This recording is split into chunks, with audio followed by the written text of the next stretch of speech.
और आइए, मैं आपका दोस्त, मैं आपका टीचर आलोक शुक्ला। आइए शुरू करते हैं एक इम्पॉर्टेंट क्लास, एक बेहतरीन क्लास, जिसमें हम लोग बात करेंगे मौलिक अधिकार के बारे में।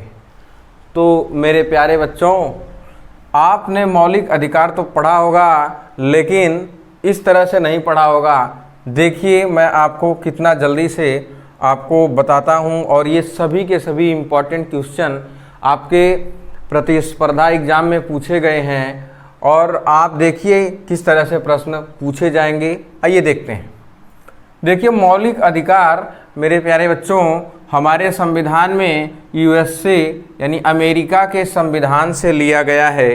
यानी बेटा, ये जो मौलिक अधिकार है ये हमारे संविधान में कहाँ से लिया गया है? बेटा, ये अमेरिका से लिया गया है। बेटा, ये क्वेश्चन एग्जाम में बहुत बार पूछा गया है और पूछा भी जाएगा। ठीक है बेटा, तो इस क्वेश्चन को मार्क कर लीजिए, ये क्वेश्चन जरूर पूछा जाएगा।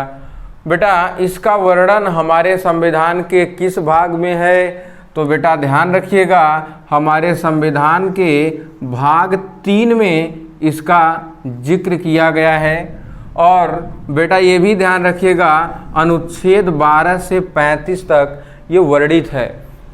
मतलब बेटा, हमारा जो संविधान है वो संविधान के भाग 3 में और अनुच्छेद 12 से 35 तक इसका वर्णन किया गया है। और वर्तमान में हमारे पास कितने मौलिक अधिकार हैं बेटा? वर्तमान में हमारे पास 6 मौलिक अधिकार हैं। आइए देखते हैं ये कौन से 6 मौलिक अधिकार हैं, इनके बारे में थोड़ी जानकारी लेते हैं।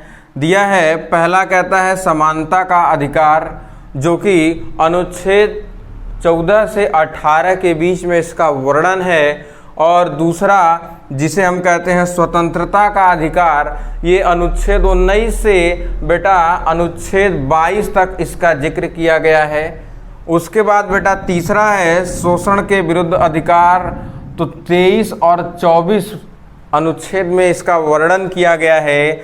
बेटा धार्मिक स्वतंत्रता का अधिकार, जो कि अनुच्छेद 25 से 28 के बीच में वर्णित है। और शैक्षिक एवं सांस्कृतिक अधिकार, ये बेटा अनुच्छेद 29 और 30 में इसका वर्णन है। और छठवां और अंतिम, जो कि संवैधानिक उपचारों का अधिकार, जिसका वर्णन बेटा अनुच्छेद 32 में दिया गया है।